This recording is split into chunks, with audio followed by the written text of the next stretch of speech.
Assalamualaikum warahmatullahi wabarakatuh.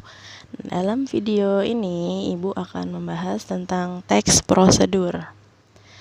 Materi pertama dalam semester ganjil di kelas 11. Setiap hari kita selalu melakukan suatu kegiatan, misalnya membaca buku, naik kendaraan, memasak, menggunakan alat-alat elektronik, dan lain sebagainya. Agar dapat melakukan dengan benar, kita memerlukan serangkaian petunjuk melakukan kegiatan tersebut. Banyak istilah yang digunakan untuk menyebut petunjuk-petunjuk itu. Ada yang menyebutnya kiat, tips, resep, cara jitu, dan sebutan lainnya. Nah, sekarang kita sebut semuanya itu dengan istilah prosedur atau langkah-langkah. Selanjutnya adalah definisi lengkap dari teks prosedur. Teks prosedur adalah teks yang berisi tentang langkah-langkah atau tahapan-tahapan dalam melakukan suatu kegiatan tertentu yang disajikan secara berurutan, sehingga menghasilkan suatu tujuan yang diinginkan. Jadi, perbedaan utama antara teks prosedur dengan teks lainnya ialah dapat dilihat berdasarkan isinya. Teks prosedur berisi tujuan dan langkah-langkah yang harus diikuti agar suatu pekerjaan dapat dilakukan. Selanjutnya adalah ciri-ciri dari teks prosedur. Yang pertama, menggunakan kalimat perintah. Contoh, tunjukkan, gunakanlah, matikanlah, dan sejenisnya. Yang kedua, menggunakan kata kerja aktif. Tentu kalian sudah mengetahui kata kerja aktif itu apa. Kata kerja aktif itu adalah kata kerja yang digunakan dalam kalimat aktif yang menyatakan bahwa subjek melakukan suatu pekerjaan. Kata kerja aktif itu biasanya mendapatkan imbuhan me. Misal, membuat. Kata dasarnya buat. Imbuhannya me. Kalau kalimat sederhananya, misalnya ibu membuat kue di dapur, kayak gitu.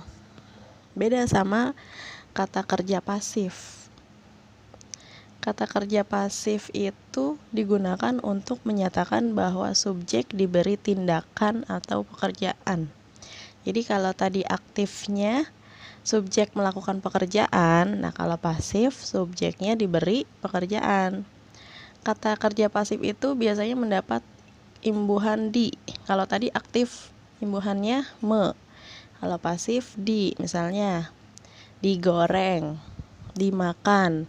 Nah, berarti kalau aktifnya menggoreng, memakan, kayak gitu ya.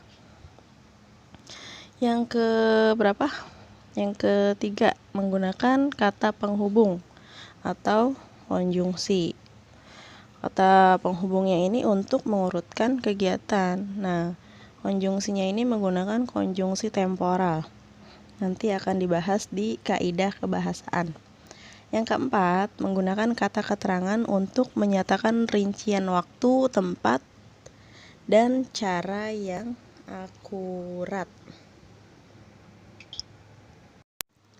Selanjutnya adalah struktur dari teks prosedur. Struktur dari teks prosedur ini ada 3. Yang pertama tujuan, yang kedua langkah-langkah, dan yang ketiga penegasan ulang. Tujuan ini merupakan hasil akhir yang akan dicapai. Nah, tujuan merupakan pengantar tentang topik yang akan dijelaskan dalam teks. Yang kedua, langkah-langkah, yaitu cara-cara yang ditempuh agar tujuan tercapai. Langkah-langkah berupa perincian petunjuk yang disarankan kepada pembaca terkait dengan topik yang ditentukan. Yang ketiga adalah penegasan ulang. Penegasan ulang ini berupa harapan atau manfaat apabila petunjuk-petunjuk itu dijalankan dengan baik, atau bagian yang berisi tentang pengulangan pernyataan yang digunakan untuk meyakinkan pembaca. Yang terakhir adalah kaidah kebahasaan dari teks prosedur. Kaidahnya ada 6 ya. Yang pertama, menggunakan kata kerja perintah atau imperatif. Kata kerja imperatif ini dibentuk oleh akhiran kan, i, dan partikel lah. Contoh, pastikan. Nah, ini menggunakan imbuhan akhiran kan. Bentuk dasarnya adalah pasti. Jadi pastikan. Ini termasuk kata kerja imperatif. Yang kedua contohnya jadilah. Berarti menggunakan partikel lah. Bentuk dasarnya adalah jadi. Imbuhan yang i, akhiran i, misalnya hindari. Bentuk dasarnya adalah hindar. Yang kedua, kaidahnya menggunakan kata-kata teknis.